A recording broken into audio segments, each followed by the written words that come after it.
Hi and welcome to The Winning Factor. I'm Alan Aitken, and on this show each week we take a look at some upcoming races in Hong Kong and try to isolate an aspect of the race that we might look back on later as having been critical to finding the right result. Well, some very good racing coming up on Sunday at Sha Tin, the first group race of the season. And the first race we're going to look at is race 8, where our winning factor is the map.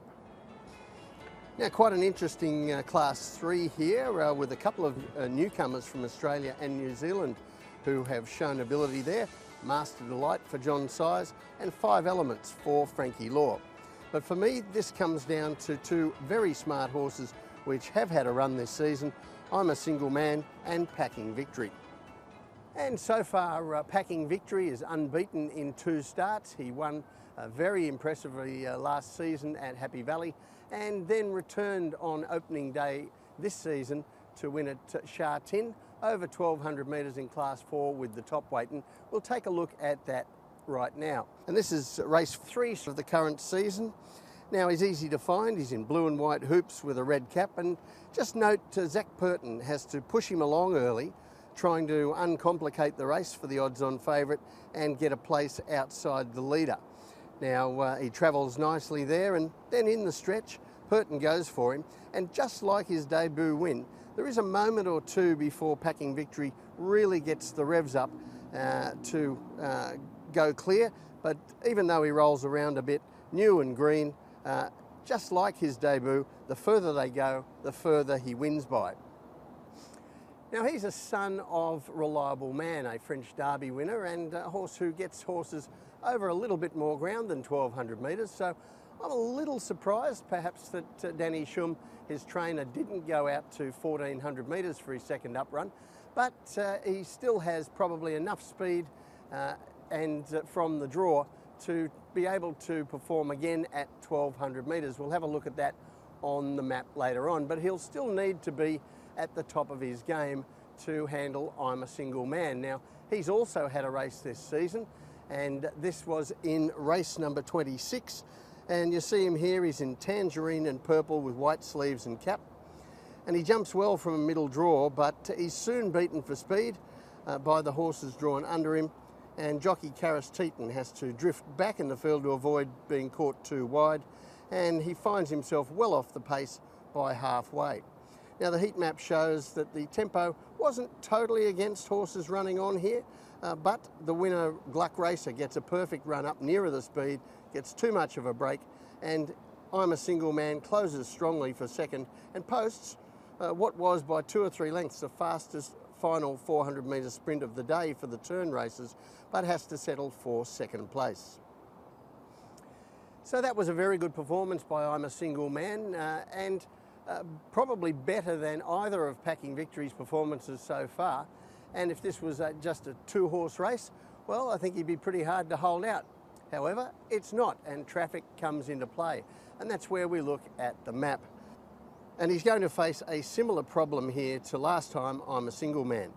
As we saw in Packing Victory's video, he's not a pure sprint horse, but I think in what looks a true tempo, he'll be beaten for the lead pace today, but still able to find a trail behind the leaders. Now, Zach Purton's job there is going to be making sure of clear room in the straight so that the horse can wind up again and we get to see his best assets at the end of the race. Teaton's job on I'm a Single Man, well, that is to stay as close as he can to his rival so that he can bring to bear his superior sprint at the finish of the race. But I fear he's again going to give away a 2 or 3 length start, and as well as the 8 pounds in weight. So the tip in race 8, Packing Victory, his winning factor, the map. I don't think there's a great deal between these horses, but on the map I think we're going to see Packing Victory closer to the speed, and that's going to be the winning difference. And the other race I want to take a look at on Sunday is race 10, where our winning factor is the sectionals. Well, the race 7, the Celebration Cup, might nominally be the day's highlight on Sunday, but this Class 2 is the race I'm most looking forward to as we see where the road is headed for a couple of very promising horses. The field is headed by Chief Executives Cup winner Naboo Attack, unbeaten in 2 Hong Kong starts. Killer B, a winner of 4 from 5 last season as a 3-year-old, and we expect he's going to be even stronger this season. And it might surprise a few, but I also give chances to California Rad and the lightweight Winner Method as well. Like most Class 2 races, it's not a pushover. But the key runners here look to be Naboo Attack, Winner Method and Killer B. So let's have a look at what they've been doing. And this is race 4, the most recent of the 3. Naboo Attack has had a race this season. He's in blue colours here with a red cap. And he's had a few issues at the jump previously, but he comes out okay in this race. And he's able to sit in midfield from gate 6 in what was just a steady tempo. And he even gets a touch keen near the 700 metres. But soon after, Sha Tin gets him out to the clear. He builds into his work and he eventually wears down the leaders in the final 100 metres and comes clear under his light handicap.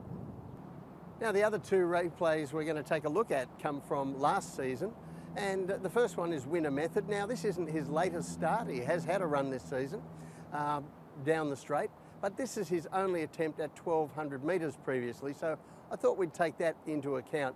And this is race 735, and he's in light yellow and green colours. He's one of our highlight horses here and the only one in defeat in the videos. Now this is 1200 metres under top weight. You see some very decent opposition here as he leads early. The pace isn't anything taxing, and ultimately he fights out the finish with the other much lighter handicapped leader, Diamond Brilliant. And Diamond Brilliant just gets the best of him near the line. And the third of our replays is Killer B, and this is from June 20. This is his latest win in Class 3, and it's race 765 last season. Now he's in light green colours with white sleeves and a white cap. He jumps well, but you see him drift back in the field here. Now it appears to the eye that there's a good pace on here with the keen going leader getting separation from the field, but the heat map shows he wasn't actually going that quickly, and it was just that the others didn't chase.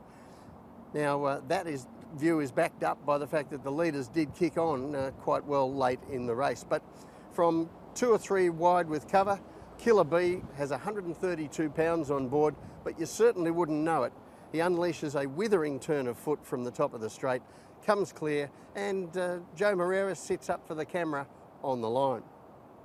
So 3 strong contenders in my view, with 2 of them visually quite exciting, Naboo Attack and Killer B, whereas Winner Method maybe not so much, but he gets his chance due to the weights and times. And I thought that a look at the weights and times over 1200 metres at Sha Tin for these horses was very much in order for this race. And you see them here. I've shown the last 2 starts of Naboo Attack and Killer B, and the 1200 metre run from Winner Method. Now, when you look at the sectional times on the HKJC website results, they won't be the same because I've adjusted these times to include the speed of the track on the day. So don't be confused, these won't look the same, but I think they're very relevant in this form. So we can see that and compare them against what we might consider expected averages for Sunday's race. And both Naboo Attack and Killer B, you can see, do their best work late, with Killer B the sharpest of the finishers, and Naboo Attack is a huge horse who takes time and builds into his finish. And I can say that the early sectionals for both of these horses has been negatively affected in the past by slow tempos, so they may be able to go a little bit quicker. But the on-pacer amongst them, definitely Winner Method. Now, he's got a light weight, he's got a forward running style, and his problem is going to be getting more than 3 lengths ahead of the other 2 at the 400 metres. So that's 3 of the players here, because the 4th is the map. And I'm not seeing this as fast runs simply because Trillion Win and Winner Method are so much quicker than the rest. They will quickly establish the lead. There's no need for them to compete for it, and they'll look to keep things just steady in front, then pick up the pace from halfway, trying to get a big enough break to make life hard for the finishers. Critically, Naboo Attack is now drawn wider than before. Killer B comes in a couple of gates, and that to me says Killer B will be in front of Naboo Attack in running. And we've already seen that he's the one with the best final 400 metres. So the tip in race 10, Killer B. His winning factor, the sectionals. They're both promising horses, but going up to the top weight for Naboo Attack and trying to produce even better sectionals than he's run so far is going to be a big challenge, whereas Killer B drops in weight, and we've already seen he's the fastest down the straight. So that's it from the winning factor for this week. Enjoy the group racing on Sunday. We'll see you next time.